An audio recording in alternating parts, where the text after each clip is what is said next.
Hey, this is Jamie with Stonemeyer Games, and I am live again after last week's Facebook debacle. Hopefully, everything's back online and working today. So let me know in the comments if you were the first to arrive, if you can hear and see me. Facebook seems to be working today, but that was also the case last week, and it definitely wasn't working. Yeah, so before I go too far, somebody let me know if you can definitely see and hear me. Just so because last week I rambled for like 5 minutes and no one could see me or hear me at all. And then I found out that it wasn't working. So I'd like to avoid that this week if possible. So someone in the comments, let me know if you can hear and see me. That's all I'm looking for here. I'll type in the comments. Can you hear and see me? Okay, there they go. The comment just came in. Good morning, Megan, Brent, Cynthia, Charles. Thank you for joining me. And it is working. Awesome. Okay, thank you for confirming that. Mackenzie and Keith are here as well. The chocolate of the week this week is from Trader Joe's because I made an extravagant Trader Joe's visit last week where I did not expect to buy a bunch of stuff, but of course at Trader Joe's you end up buying a bunch of chocolate and random things. And the dark chocolate almonds, I bought two types of dark chocolate almonds, but I think these are my favorite. These have kind of a crunchy, odd texture to the outside, but they're so good. So that's today's chocolate of the week. Last week, I feel like I had a lot of things to discuss last week, and the whole Facebook thing threw me off. But this last week, I played two games at game night, one of which I talked about on Friday's video, and that was QE, an auction game where you can write down any number you want, any amount of money. And I just had a blast playing it. I'm kind of hoping someone brings it to game night tonight because I would love to play that again. And I also really enjoyed Ponzi Scheme, which was the other game that we played. I back to back with QE. It was, and I enjoyed QE so much. I didn't like it quite as much as QE, but by itself, it still was a really, really satisfying game about taking loans so you can pay off your other loans, and you just try to keep that vicious cycle going as long as possible. Let me see if I have any questions here before I ramble on about other topics. Those are the two games that I play. I think that may be the only two games. Oh, the other one was Baba Is You, which I did my video on yesterday. Really, really interesting video game. I don't usually play video games, but I read an article about it and I was like, that is just fascinating. It's a game where you can change the rules of the game as you play using a spatial element. And it was just fascinating. I was blown away by it. I tried not to get too hooked on it, but I played like 8 levels in maybe 30 minutes. It isn't a particularly long game to play through a level. But it's absolutely fascinating. I highly recommend it. It's on my channel, Baba Is You, if you want to learn a little bit more about it before jumping in. I played it on Steam and it was like $10, so it was definitely worth the $10 in my opinion. Let's see. Stefan says I'm looking as beautiful as always. Thank you, Stefan. Let's see. Vladimir says he saw my message about Wingspan being available. I'm wondering if the extra eggs that I sell on my website will also be available. If you are in the US, yes. So basically, we have Wingspan in all of our main fulfillment centers around the world right now, but we only have Wingspan in most of those fulfillment centers. So Vladimir, if you're in the US or you're shipping to a US address, our warehouse in the US is the one that has all of the stuff that we carry, plus Wingspan. Whereas if you order from one of the other fulfillment centers, don't add eggs to the order because they don't have the eggs. They only have Wingspan. Joseph says, are there any other sweet treats that I like? Yeah, I talk about chocolate a lot. Are there other sweet treats that I like? I do enjoy, so I've been eating a lot of fruit lately. I've been trying to replace most of my desserts with fruit, which is hard to do because I really do love chocolate. But I do love fruit. What are the other sweets that I like? I mean, chocolate is definitely my go-to sweet. I had rolled ice cream the other day. I don't know if you've ever seen this, but they smear ice cream on a very cold stone and then they roll it up and serve it. And Megan and I shared lychee ice cream, so that was really good. There's no chocolate in it at all, but it was still really delicious. It was more fruit-based ice cream. And yeah, I do love ice cream in general. I'll say ice cream. What are other sweet treats that I enjoy? Those are, I mean, I'm thinking of all the other amazing sweet things in the world, like pies and cakes and cupcakes. And actually, cupcakes from the Cup here in St. Louis are really, really good. But I love all those things, but I generally gravitate towards the chocolate version of them. So, yeah, I mean, chocolate is my overarching favorite sweet thing or dessert to eat. Let's see. Tony says he played the new Jaws game last night. And he says it was delicious. Do you like games where it's one person versus the group? And do I prefer being the shark or the crew? think it depends on my mood a little bit. Like if I'm learning a game like that, I definitely prefer being on the crew because I can, I can rely on other players a little bit. It's a little bit more relaxing. But as I get to know the game better, I do like having that mischievous feeling of being the shark in this case. I haven't played Jaws, but I'm sure I would enjoy being the shark. In Scotland Yard is the game that I most often play of this style, and I do love being Mr. X in Scotland Yard, even though I'm not very good at it. So yeah, I would say learning the game, the crew. Once I know the game, alternate between the crew and the bad guy. Patricio says, are there any plans to re-release the Metal Mechs for Scythe? And yes, absolutely. We are actually wrapping up production on them right now. I did a big poll. Well, there's if you go on our website, you can see that there's a back in stock request for stuff that we don't have in stock currently. And so if you haven't already done that, definitely put your name on there because I made the number of Metal Mechs equal to the number of back in stock requests that we had. So make sure you get on that request form so you can at least get an alert as soon as they're available. And they should be ready in the next couple of months. Wrapping up production means that there's still a little bit of assembly left to do, and then there's the freight shipping. We have to get it to all the fulfillment centers. So coming pretty soon, but not right away. Tommy says, what's my favorite faction to play as in Scythe? My general answer to this question, Tommy, is I like to play the factions. So I consider some factions a little bit easier to play than others. And so I like to play factions that I haven't yet won with because of the slightly higher difficulty curve with those factions, or at least perhaps as they relate to my play style. So I still have yet to win as Saxony. I have yet to win as Albion or Togawa. I don't think I've won as Togawa. And there are a few other factions that I want to mention here, but I have not won with those factions. So they're always seen as, I always enjoy playing with them for the challenge of possibly winning with them for the first time. Let's see other things that happened last week. I gave blood last week on July 4th and treated myself with a cupcake afterward. That was fun. I did play some other games. I went to a game night on Friday and ended up teaching Fantasy Realms and Downforce.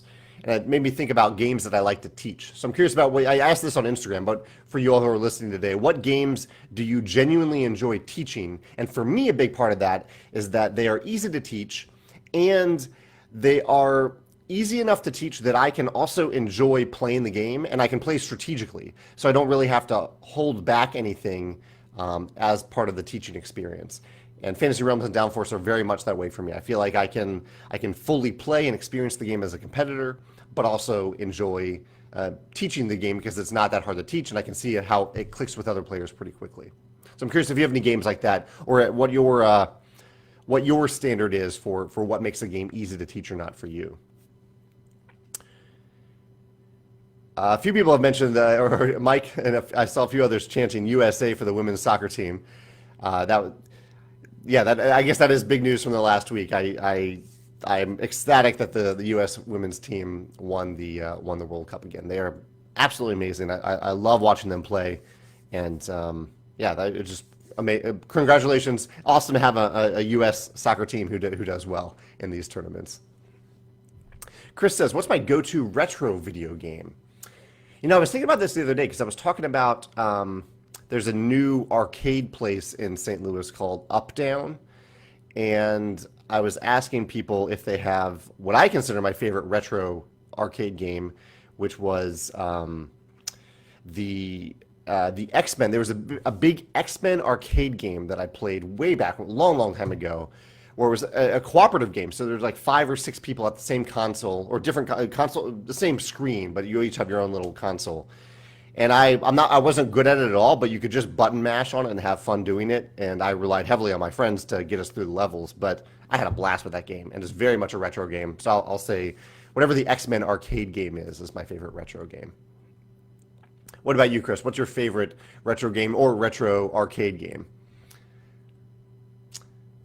Ernani says that he tried the Baba Zoo game after my video and really liked it. Yeah, thanks for giving it a try. I just had a blast with it. I thought it was so creative and brilliant. Charles says, what are my game recommendations for a hurricane party? Maybe something that can be played in low light. Could come in handy this weekend down here. Oh no, is there a hurricane on the way to New Orleans, Charles? I hadn't heard about that. I'll have to look up what's happening there. Favorite game to be played in a low light. That's an interesting question. That's tough because it's often I try to think about my games in that way. Like I try to make sure they can be played in low light based on color vibrancy and things like that. But I don't know if I'd necessarily recommend my games specifically for that. Yeah, so it's games where you don't have to see very much, which is tough. I'm looking at On Tour. On Tour doesn't really need a lot of lighting because the dice are so bright. Um, Maybe some of the larger group social bluffing type games like Telestration does require light, but you're passing around something that's close to your face while you're playing it. That's a good question. Can you think of anything else, Charles? What have you played in those circumstances in the past? Brown mentions brownies here. I do love brownies too. Shaked says, I read your Hit by Bus blog, and it really hit home for me. I also run my business with two partners, and that's a really big issue. Yeah, so my blog entry this past Monday was a little morbid, but I've been thinking about it for a while, and I wanted to put it out there, which is like if you are the sole proprietor or the main person behind your business, or maybe a key contact at a business with only a few people, what is your plan, or do you have a plan if you are suddenly unable to run your business, whether it's death or some sort of incapacitation, whatever it is, morbid things, but I think it's important to think through that type of thing and be prepared for it. So I discussed some of the things that I thought about in my business plan, and a few people in the comments there mentioned some really, really helpful things as well on that blog entry, things to think about so you are prepared. And the reason, like my main angle for it is that I feel like I'm responsible for a lot of different people. The independent contractors, our clients, our customers, our manufacturer, our freight shipping company, people that we owe money, people who owe money to me, people who I owe products to, or I've built expectations that we will have a product. I feel responsible for all those parties. So even if I suddenly passed away, which hopefully does not happen for a long time, obviously, but if it did, I want those people to be taken care of properly. So that's why I try to have a plan in place for that type of thing. Vladimir says, still no lucks with eggs on the site. So maybe we sold out and I didn't realize it. I'll check my website right now to see if we are out of the eggs again. Let's see. Egg miniatures. Oh, yeah. I'm sorry, Vladimir. We did go out of stock again. They sell quicker than I think. They always do. So put your name on the back end stock list, and we do have more Wingspan arriving. So hopefully there's some replacement parts in there. We use those for the eggs. Yeah. Sorry about that. I saw a couple great movies this past week, actually. Good to great. I saw Spider-Man, the new Spider-Man movie, and really enjoyed it. Marvel continues to kind of blow me away by the consistent quality of their movies. And another company that's doing that is Pixar. They've been consistent with the quality of their movies for quite some time, since the start, really. And I saw Toy Story 4 this past weekend and really enjoyed that as well. It's visually, both of them were visually amazing, but Toy Story, I am amazed by the level of background details that they put into every frame. Like they don't even have to do it, but they do anyway. And it was stunning. It was stunning to watch. I also actually watched the Pixar documentary on Netflix the other day, which was an interesting story, but it didn't really felt a little bit like a puff piece. Like it was interesting to see how they got off the ground and how difficult it was, how many challenges faced them given what they are today. But it didn't really dig into, like I wanted to really know about the creative process at Pixar, and they didn't go too in depth about that. So maybe there's some other books or essays or something about that I can read up on that process. Christine says, bro, why aren't you attending Gen Con this year?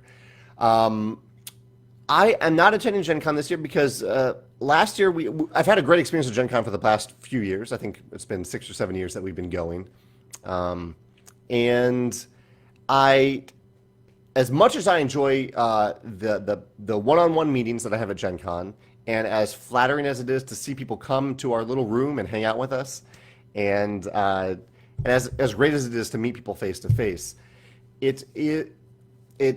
know this is going to sound terrible, but it just isn't how I love to spend my time. Like it's a big commitment of time and energy and resources, and it just I guess I I saw last year that uh, those types of interactions that I have with people, I have right now with you. I'm having it on live video. I know we're not face to face. I know it's different, but we're having these interactions now. I have interactions with people all the time on social media, and I've also seen how great MeepleSource does at selling our games, and now this year they'll be demoing our games at their booth. So basically, I had a discussion with my business partner last year on the way back from Gen Con, and we said, why don't we just try not going for a year? Like, it isn't something that it's a big drain on us, I guess. Despite all the good things that come out of it, it's also very much a drain. So we've identified this thing as a drain. Let's try not going and see how it works out, especially if we continue to partner with MeepleSource. I hope that isn't a slight to you, Christine, or anyone who attends Gen Con and is excited about seeing us at Gen Con. Truly isn't meant for that. But it's just something we're going to try this year and see how it works out. So let me know after you attend Gen Con if you saw it as a gaping hole or if it was just a little blip, and if you're happy with the other interactions that I get with people like you through formats like this. I'm kind of blocking it, but I do have a playtest today on the table back there. I won't let you know what it is, but I am excited about it. It's a game that I'm not designing, but I've become a lot more heavily involved in the design and development process than I really originally intended, but I'm having fun with it. And I'm really looking forward to today's playtest. I know that isn't really Stonemaier Games news because I haven't given you any real information there, but just thought I'd throw it out there. Vladimir says, do I think I will have the metal miniatures at Gen Con? And no, they won't be ready in time for Gen Con. Keith says, have I tried Detective City of Angels? He's really been enjoying it. It's a one versus many game like Scotland Yard. No, I haven't tried it yet, Keith, but thank you for the recommendation. I definitely trust your judgment on games. Let's see. Chad says, have I played Star Wars Outer Realm yet? And no, I have not. As much as I love Star Wars things, I have not played Outer Realm. But I like your description here. You see quite a bit of engine building, which I love, and sandbox nature of it, which was surprising. I definitely like those things about games.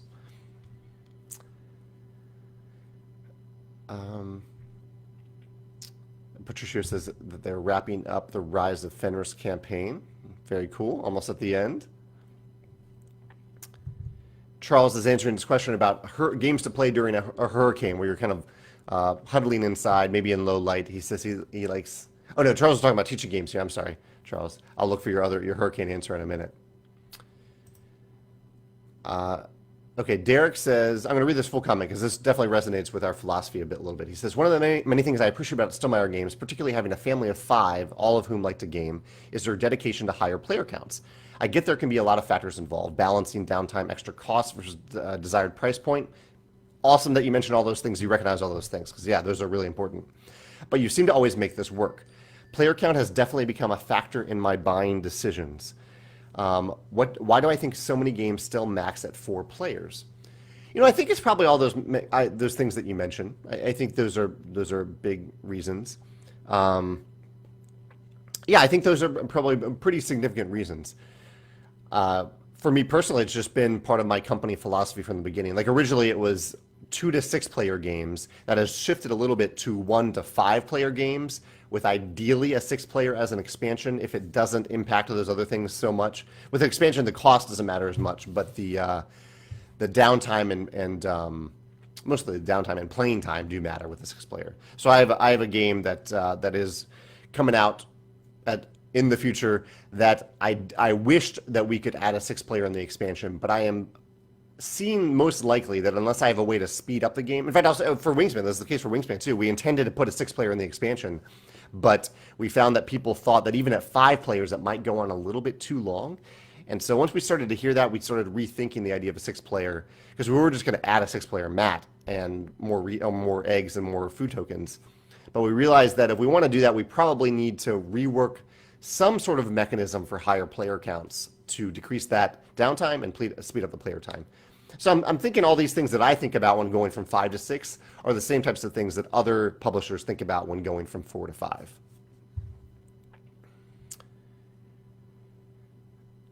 Jim says, my game group played our first sessions of Blades in the Dark this last weekend. It was a blast. Have I ever played any pen and paper role-playing games? If so, what's my favorite?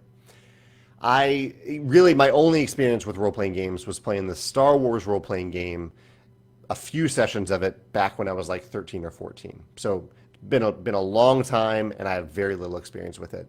I feel like it's something I need to dabble in a little bit more because I am fascinated by narrative in games, and especially I think I can learn a lot about player behavior to see how they interact in games where you have a almost unlimited number of choices. So I definitely need to try some. I don't think I would want to get involved in a campaign, but maybe a one-off scenario would be more appealing to me. I have tried Fiasco, which I've heard is kind of up that alley, and I did not enjoy Fiasco. I wanted more structure than Fiasco gave me. So I don't know, based on that experience, if role-playing games are really for me. Vladimir asked if, but the X-Men arcade game that I asked about, it was X-Men Children of the Atom, and I really have no idea what the subtitle was. I thought it was just like X-Men the arcade game, but it might be that. Let's see. Oh, and Chris mentions Ninja Turtles. Yeah, that was the other one that came to mind when I thought about old arcade games, the Teenage Mutant Ninja Turtle games, which felt very similar to that X-Men game. 4 players, cooperative button mashing. Really enjoyed that as well. Ernati says, is the game that I took off the top of my shelf Seventh Continent? No, Seventh Continent is still down there. You can't quite see it on camera. But I kind of did a spring cleaning the other day. So I replaced that little table that was usually back there with that little bookshelf. And I cleared off most of the top of my shelf. The game that was up there was Season 2 of Dice Throne, which I still have. It's just shifted over on the desk, on the thing now. On the shelf. That's the word. Adrian says, I'm wondering why you're not attending Gen Con. Okay, yeah. Well, I answered that one a second ago, Adrian. Hopefully you caught the answer to that question. I rambled on for a few minutes about it, but I answered Christine's question about that. Let's see. Landon says, I know you like Russian railroads. Have I played the expansion American Railroads? No. Okay, I had to think for a second there because I played German Railroads, but I have not yet played... I don't think I played American Railroads. I play whatever the expansion is that gives you asymmetric player mats. I've played that one.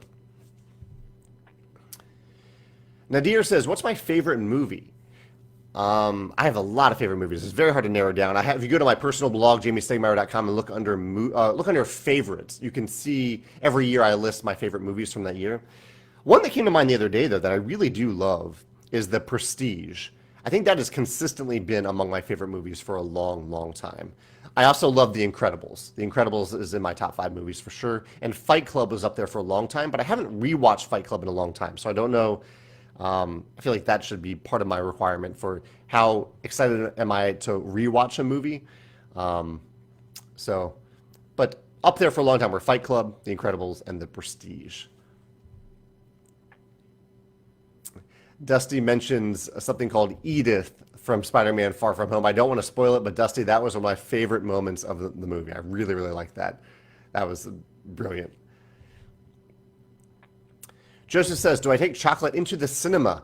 I don't usually. Sometimes I have a little pocket chocolate, but usually if I'm in the mood for chocolate when I go to the theaters, I buy Junior Mints, and the theaters that I go to here in St. Louis usually have frozen or chilled Junior Mints, which I really, really love. So that's what I usually get. Micah says, Wingspan expansion updates or Wingspansion updates. Any additions to gameplay or only birds? So all that we've said so far is that the expansion is in the works. It will be released in 2019 if all goes well, and that there are more birds in it.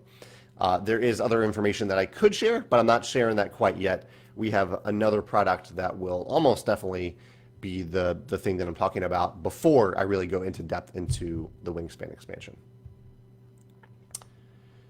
Steven says, I assume this is going to be a 1-hour discussion of the Jamie Ryan death ray controversy.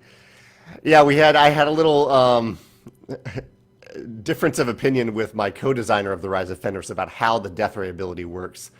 I could really see it going either way, but I'm going to stick with my original rule for actually, I shouldn't even say death ray. This is a little bit of a spoiler. Sorry for Rise of Fenris folks, but it's been a year. You got to play Rise of Fenris if you haven't already.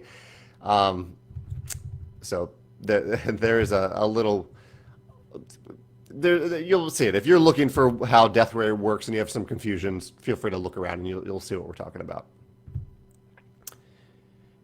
Um, let's see if I'm missing any other topics that I really wanted to discuss. Oh, I'm going to Kansas City pretty soon, and I don't think I'll have a lot of free time for gaming related things, or at least like public Stonemeyer related gaming related things. But if you have, if you know Kansas City well, if you love Kansas City and you have any recommendations of things that I should do while I'm there, or yeah, and any thoughts about Kansas City, feel free to let me know. I think that's all for my topic. So I'll just focus on questions for the rest of the. I did have a lot of time for game design over the past week. So I worked on the prototype that I mentioned that's behind me. I've worked quite a bit on that. There's another game that I've been working on quite a bit, and my another game. I'm being super vague here, but yeah, I had a nice amount of time for game design over the last few days. Chad says that his childhood friend Eric Carroll is the executive producer for the new Spider-Man movie. That's really cool. So crazy seeing him during the interviews and stuff. Do you have any childhood friends that are famous or more famous than me? Let me think. I usually think in terms of my high school for this question. There is a woman named Sarah. I'm blanking on her last name. There's a comedian named Sarah something who I was not friends with. I think I was in high school at the same time as her, maybe 1 or 2 years overlapped, and she went on to have an MTV show for a while. And then I think she was just a comedian for a while, but I don't know her well. There's someone at my high school, maybe the year after me, who went to who worked on some big video games. Worked on a big mech themed video game that I'm blanking right now. Not Anthem. It's the one where you do something and your mech drops down from the sky and you get into it. Worked on that. But I don't think his name is famous. I think he just worked on a famous game. So, from my high school, I'm sure there are people who are more famous than me from my high school. I'm not really famous, but yeah, none that I can think of. I'm getting texts from my family right now for some reason. Mike says he's introducing his family to Wingspan tonight. That's awesome, Mike. I hope that goes well. Miles got here late. Did I talk about the World Cup finals? I just congratulated the U.S. women on winning the tournament, Miles. I don't think I talked too much more about that. Yeah, I thought it was I did not watch the whole game, but I flipped through it and watched certain parts of it, and was amazed by their play. I thought it was going to be a pretty tough game, but the U.S. women seemed to really play well. I mean, they had the Dutch on their heels for the entire game, as far as I could tell. But congrats to the Dutch too for making it to the finals. That's an amazing accomplishment. Adrian says, "What do I want to be remembered for?" That's a really interesting question. My goal, my company goal has been to bring joy to tabletops worldwide. So I would love to be remembered for doing that. I think I'm in a very fortunate position that I have created something tangible and put it out there in the world that people, in a way that people could acquire these games. And so even after I'm gone, people can continue to experience those games. The same way I'm sure I have games on my shelf from people who have either passed away or have stopped making games, and I get to remember those people and honor those people by playing those games. So I hope for that same thing for my games, but specifically for the idea of joy, bringing people joy. So if I could be remembered for a little bit of joy, that would be awesome for me.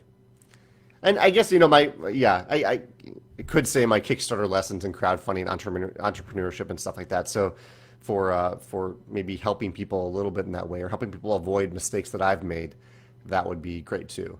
But hopefully I won't have to be remembered for something for a long time. Mackenzie says, "Have I played Bosk from Floodgate Games yet?" No, Bosk. Okay, yeah, I was thinking. Mackenzie said it's beautiful. It's a game with fall colors and leaves that you're kind of manipulating. No, I haven't played it, Mackenzie, but I look forward to hearing your thoughts about it. I don't think you've done a review of it yet, have you? If you have, I'm sorry I missed it. I remember seeing Tom Vassel's review of it recently.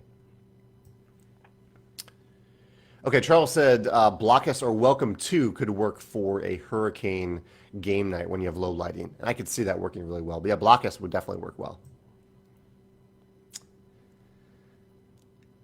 Shaked says, would I be interested in scheduling an RPG game? He'd love to DM for me. Yeah, I've heard that a lot of people play RPGs virtually now, which is really, really cool.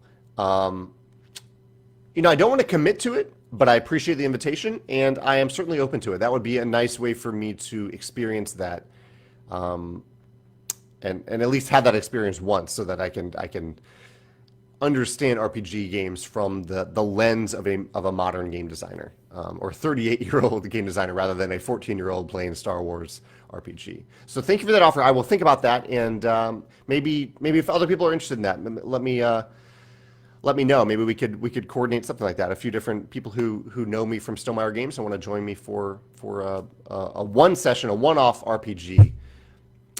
What's a good limit for that? A number of people who could join for something like that, Shaked. Let me know. Renee says, what is my favorite character to play in Dice Throne? You can split it for each season. I actually have not played Season 2 yet. I find it hard to get two-player games to my table. Although, now that I have a girlfriend, maybe I can convince her to play more two-player games with me. Megan, if you're listening right now, let's play some more two-player games. And Dice Throne should be one of them. So far, I think I liked Paladin the most, but there might have been another one. I love that every character has like their big mega ability, and that's the most satisfying thing for me, to get that big mega ability, especially if it deals a lot of damage. I really enjoy that. So, Renee, is there a character that comes to mind that can deal a ton of damage with their mega ability? If so, I want to play that character. Christine says, I really want to know if I have ever thought about how different my life is after creating Scythe. Did I ever think it would turn into this giant hit with the gaming community? I mean, I had a sense after I started teasing Scythe that it was going to be pretty big, but as you can see with many games, you never really know when a game's aesthetic actually turns into a game that a lot of people play for a long time, and that has been the case for Scythe. The original Kickstarter had 18,000 backers. We're coming up on 300,000 copies of Scythe sold worldwide now. I haven't run the numbers recently, but we may have already reached that, which is just astonishing. How is my life? I mean, it definitely has had a big impact on my board game company and my career. I don't necessarily think that if Scythe didn't happen, or if it hadn't been as big of a hit, if my life would be all that different. Like, I think I still would. I think I would still have this career. But mostly, like you said, it's turned into this big hit with the gaming community. It's definitely brought my company to a new level of visibility, for better or for worse, than it would have before. So I think my life is better for it, for sure. My life is better for having Scythe. I'm very grateful for Jakob for choosing to work with me on the game. Madison says, sorry if I missed it, but wanted to ask about when we will hear more about my next game. I've been keeping track with the emails, and I think the last one said it's being printed and assembled. That is correct, yeah. I don't know if I haven't announced it. Let's see, I've already done the July e-newsletter. I think there's a good chance in August that I'll be talking about it. There are still some X factors, some variables that could change that, but I think there's a very good chance that August will be when I start to talk about our next big product. Mo is joining us from the VA hospital. He says he strategically scheduled an appointment, so he knew he'd have to wait. Filled it on here. So yeah, thank you for joining us unexpectedly, or I guess expectedly for you during your little break time. Dusty says, did anyone ask about the fact that we have a Q3 2019 release date for Codename Clay? It's officially Q3. The release date is Q3. When will we learn more about Clay? I don't actually know. I'm realizing now that I don't know if the release date for Clay is in Q3. I think there are things happening with Clay in Q3, but I may have let me see how I put it on that sheet. So I have, if you go to my website, here's where I'm going. I'm going to news. I'm going to look at how I posted it. Retail release. Yeah, I do have retail release marked as Q3, which actually is not accurate for Clay. I'll have to change that. Um, yeah, thank you for pointing that out to me. I'm going to bring that up right now and make that change. I know it's thrilling TV to watch me make an InDesign change in real time. Robert says, will I be at PAX Unplugged this year? No, I will not be at PAX Unplugged. Jakub Rozalski actually just joined us. That's awesome. I didn't realize that Jakub is here. Jakub doesn't always, he's a busy man, so he doesn't always have time to join these things. But the artist and world builder of Scythe might be watching you right now. Titanfall, yeah, Dusty, thank you. Titanfall is that mech game that I was talking about. Ooh, okay, now I'm making these InDesign changes and not making them well. Okay, there we go. Q4, done.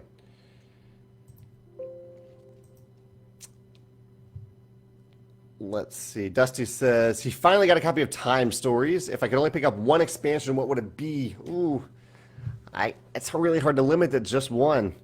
I mean, my favorite is Prophecy of Dragons. I love Prophecy of Dragons, but I also really enjoyed the pirate one. That would, I think, might be a close second for me. So I would go Prophecy, especially if you like fantasy, and then the pirate one, especially if you like pirates. But you can also just pick by the theme. You can get a rough idea of what the theme is for each of them. So if there's a theme that you're more drawn to, I bet there's one that matches the theme that you like. Ernani says, do I ever give up on a game because of its theme? I am on the fence about Predaporter, Kickstarter. I love heavy economic euros, but the theme is not helping my decision. I can certainly be drawn into a game based on a theme, and maybe less excited about a game based on the theme. But in the end, for me, if there are a lot of good reviews and the mechanisms look really interesting, I try to at least give it a try. I played Rococo a few years ago. I owned it for a while. And it was a dressmaking theme, which isn't something that I'm interested. That's not a theme that I'm drawn to. But I love the game. I love playing the game. I had a great time playing it. So I'm glad I gave it a chance and then realized that it was okay. And it actually became kind of a novelty to talk about because I don't ever talk about dressmaking. But within the context of the game, it was kind of just fun to have that type of theme instead of more common themes. So I hope you give it a try. I hope you have the chance to give it a try, whether or not you actually back it. Derek has an idea for how to address my challenge of adding the 6-player to Wingspan. He says the Equinox mechanism implemented for 5-6 players in Mystic Vale, essentially 2 markets that players rotate between and allows 2 players to be active at the same time. We actually have talked about something like that, about having 2 dice towers and 2 bird trays, not necessarily for simultaneous play, but just so that there's a little less, there are fewer changes between your turn now and your next turn, so that you can actually plan ahead a little bit. So we might test that. I don't know if that'll work. Adrian says something nice about who I am in the community. Thank you, Adrian. I appreciate that. Thank you. Miles says he loves the Simpson arcade game.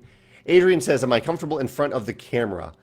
I've been doing the YouTube thing for a number of years now, so I think I've gotten more comfortable. It's still definitely a work in progress, looking at the camera at the right times versus like reading comments, things like that. I am not comfortable in front of a crowd of live people in person. I get very nervous about that. Public speaking is not my forte. I'm actually not even bad at it once I get over my nervousness, but I'm much more comfortable in this format where you all are not actually in my room right now. You are in your individual homes. That makes a big difference for me. Makes me a lot less nervous. In fact, the difference is, like, I will not sleep well for a week leading up to a public speaking event. I will dread it for weeks and months beforehand, but I don't even think twice about jumping on camera every Wednesday to talk to you all. Let's see. Jacob says, have I gotten to play Crusaders? Yes, I played it at Geekway about a month ago. Has it been a month and a half ago? And I really enjoyed it. Jacob says he hasn't stopped thinking about it. He loves its puzzle. Yeah, I enjoy the puzzle too. I liked the different elements of progression in the game. There's a lot of engine building, but there's also like short-term engine building. I I think I had a term for it in my video, where you're like building up to something big temporarily, using it, and then you have to start over again. But you have the ability to build your engine around big things that you want to do consistently and often, or you can just build up to something that you're not very good at, but do it really well once. I really like that. Jeremy says, I just got here, has there been any news about the upcoming Clay Codenames release? And other than me realizing that there's a mistake on my chart and that the retail release date is actually Q4, not Q3, no, I haven't said anything else about it. Charles says, was Megan a board gamer before you two met? Yeah, Megan has been playing board games for quite some time. She's very good at board games. Let's see. Renee says, for season 1, the Barbarian, I have played the Barbarian once, and Moon Elf can do a lot of damage with their ultimate ability. But you'd be surprised with some of the characters in season 2. Cursed Pirate and Gunslinger are good choices. Awesome. Yeah. I will have to try. I don't think I've done Moon Elf. Maybe I haven't. I think they're the one with all the bows and arrows. Maybe I've played against it. But I'll need to try Cursed Pirate and Gunslinger. Maybe I'll convince someone to do it at game night tonight. Annika is here, maybe with my little niece. My little niece doesn't have a Facebook account yet because she's like 1 year old, but Annika is usually with her. So just in case, Maudie, you're watching, hi, Maudie. Uncle Jamie says hi. I did actually see a very cute video of Maudie pushing a little basket in a grocery store or a place like that yesterday. She had glasses on, a really cute ballet dress, and she's just learning to walk. So she's like stumbling around with this basket, and it was an adorable video. Let's see. Joseph says, what's my favorite theme in anything fiction? Well, that's a good question, because I think it changed a little bit based on the format. I read a lot of books. Okay. I have a plumber on the way, so I might have to cut this off if the plumber arrives. For movies, I love a lot of different themes in movies, but I love superhero movies. Books, I read a lot of fantasy and sci-fi. I love time travel as a theme in novel form. Those are probably the two main types of fiction. Oh, and TV, fictional TV. I like weird worlds, different worlds in TV format. I don't know if there's this specific theme that I gravitate to more than others with TV. I don't watch a lot of like hour-long TV. And actually, I haven't watched the new season of Stranger Things yet, but I'm really excited about it. Looking forward to watching some of it this weekend, hopefully. But that's a theme that I enjoy. I like the mix of themes in Stranger Things. Jim says that he just finished Prophecy of Dragons from Time Stories, and that he really enjoyed it. I'm glad you really enjoyed that one, Jim. I think if you like that, you might really also enjoy the pirate-themed one. Jeremy says, one second. Is there anything that I feel is underrepresented or completely missing from the board game landscape? It's a hard one to answer. People have asked that before, and I think there are a ton of themes that are missing. I think some themes are. I think it's good that they are missing. Like I don't want to play a game about selling insurance, but actually I say that. But maybe if I'm selling insurance to in a fantasy world, like not in the real world, I want something escapist in a game, something that brings me out of my current reality. But I guess that doesn't mean that I can't take jobs and things like that exist in my current reality and extend them to other worlds. So really, I think there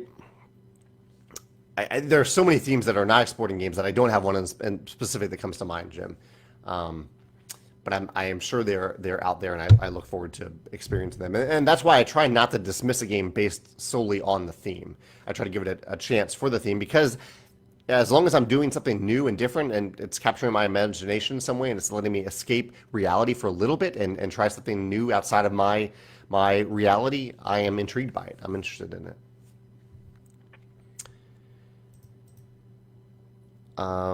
Christine has something nice to say here too. I feel uncomfortable repeating compliments, but I appreciate when they are said. Some famous people just joined us. Gonzalo, James Hudson, Chris Landon from MeepleSource. Thanks for joining us. James, I really enjoyed, I say this every week now, but James has a new video series. James, feel free to post a link below if you want. I just watched yesterday's episode yesterday, I have a reminder, so I pop on there every Tuesday around noon or 1 o'clock for me to watch a new episode of James's new show, and it's awesome. It's so well produced. He's talking to really interesting people in the industry, and yeah, it's just great job so far, James. I'm really loving the new show. Steven has a book recommendation, The End of Eternity by Isaac Asimov. I trust that author, and I didn't realize that he had a time travel game. So thank you for the recommendation. Morgan says he ordered Wingspan on Stonemaier Games Store the other day, ETA and shipping. We're estimating that our fulfillment center will get them all out this week. We obviously have had a lot of orders over the last couple of days since I opened up Wingspan orders again. But we received one of the shipments yesterday, and the next one I think will come on Friday. So you should get a tracking number quite soon. Hopefully this week, maybe early next week at the latest. Cody joins us. Cody, I just mentioned that I'm going to Kansas City soon. So if you have any recommendations there, please let me know. Cody says, have I eaten anywhere new lately? Where did I go this past weekend? I went to a Mexican place this past weekend. It wasn't new to me, but I had a pretty good Mexican meal on Saturday. And then, I did go to a new place on Monday. I went to a new Chinese place, or new to me, called, I think, The Perfect Taste here in St. Louis. And it was very good. We kind of had one of those meals where we all ordered something, but we all passed it around the table and tried everybody else's dishes. And actually, that makes me look forward to lunch today because I have Chinese food for lunch now. And then we went out for drinks right after that to, there's a hotel called the Moonrise in St. Louis, and they have a really nice rooftop bar. And we went up to that rooftop bar afterward and had a drink as the sunset was falling over the city. Beautiful view of the city and of my girlfriend up there. It was wonderful. Really nice evening up there on the roof. Not something that I would normally do, but it wasn't new to me. I've been up there before, but it was a really nice evening. James says he needs to get me back out to LA for an episode. Yeah, I'm guessing you can't bring that set around because it seems like a pretty nice set. Hopefully I will return to LA, James, and it would be an honor to be on that show with you. That would be really cool. It was really neat in the last episode seeing, I'm forgetting her name of the woman that was on the episode, but how she brought the first copy of Betrayal that she played and how different it looked than the current version of Betrayal of House on the Hill. It's really neat that you have your guests that are actually bringing their physical copy of the game that they treasure and talking about it on your channel. That's really cool. Blake says, when it comes to new Kickstarter creators, do I think price or preview videos are more important to the customer? Price or preview videos. I would say both. I mean, I don't think, I would not sacrifice on either of those. I think it's really important to get some unbiased reviews and maybe a preview video or two, like a gameplay video. And I think, price is a huge deciding factor for many people. They want to feel like they're getting value for what they're paying. So I think both of those are really incredibly important. Jeremy says Q39 has excellent barbecue in Kansas City. And Cody says, am I coming for CantCon? CantCon wasn't the reason I was going. Actually, I might be on the same weekend, just sheer coincidence of when I'm going. It is when I'll be there. Well, that gives me something to think about. There is a convention in Kansas City that is just coincidentally when I will be in Kansas City. Okay, I will have to talk to my girlfriend about that. See, we don't really have time to go full-fledged for a convention, but I will. Yeah, thank you for letting me know. Wow, that's a crazy coincidence too. So I will need to think about that, Cody. Christine says she wants to see my cat. Flash the cat before I sign off. Oh, I can't do that. Walter's sitting down here. Let's see if I can get him on camera. Okay, we're gonna see. Get ready for shaky cam for a second here. It's gonna get shaky, and I don't know if I can get him. There's Walter down there. Can you see Walter down there? Walter, can you move? No, he's not moving. He's getting a little nap down there. And now I'm cut off. Nathan says, did I catch any of the Major League Baseball All-Star Game festivities. It was here in Cleveland. The home run derby was incredible. I did catch the highlights. It was cool that they had to go to a hit off at the end. I don't know what they called it, or instant death or something like that. But I didn't watch it live. I hardly ever watch baseball live on TV or even in person. I just do fantasy baseball. Chad says he saw my Instagram about signing boxes. How does my wrist feel after that? The hardest part was getting the shrink wrap off all those boxes. I think I took the shrink wrap off 120 boxes, maybe. That sounds about right. Maybe more. My wrist is fine, though. It's just the shrink wrap that was tough. Blake says, I say unbiased reviews. What's my take on the paid preview debacle then? Like the bigwigs such as Men vs. Meeple, Tantrum House, Rado recently has been doing paid previews. So I'm totally fine with paid previews. I don't like the idea of paid reviews, but I have no problem with a paid previewer choosing to offer their opinion and making it very clear before and after they do so that they were paid for the preview and that viewers should take their opinion with a grain of salt. And I think Rado, I'll say Rado. I think Rado has done that really, really well lately. Like he makes it very clear. And after I hear him say it, I'm like, I don't care. Like, thank you for saying that. That's all I care about hearing. And now I want to hear your opinion. And I think it's great that he's able to do that in a way that comes across truly as unbiased and as his opinion, regardless of any funds he received to preview that game. And given the exposure you get from some of these folks, like I would have no problem paying for a preview from Tantrum House or Man vs. Meeple or Rado. Like if I always reach out to those folks, or I often do, and if they ever came back to me and said like, hey, we need you to pay for it, I would say, okay, absolutely, I will pay for the preview. If you want to offer your opinion, you are welcome to do that, but just do what Rado does and make it very clear that you were paid for the preview. Yeah, that's my take on it. Rob says, to get comfortable talking in front of real crowds, you just have to do it more, unfortunately. Join a public speaking group. Well, that's the thing. So I thought about this for a while. I thought, okay, I could get more comfortable doing this thing, or I could just not do it, because nothing about my job makes me actually speak in front of people. And so I could go out of my way to do this thing that I genuinely don't enjoy and get a little bit more comfortable and less nervous at doing it, or I could just not do it. And I chose not to do it. So I think that's great advice, Rob, but I also wonder if there are sometimes things that we put ourselves through that we don't need to, that cause us a lot of undue stress, simply because we think for some reason that we need to get better at something. I love the idea of self-improvement and getting better at things, but I also think it's important, for me personally at least, to realize that there's some things that I genuinely don't enjoy, and no one is making me do those things. And at least most of them. There are elements of my job that I definitely continue to seek improvement on, and I need to get better at them.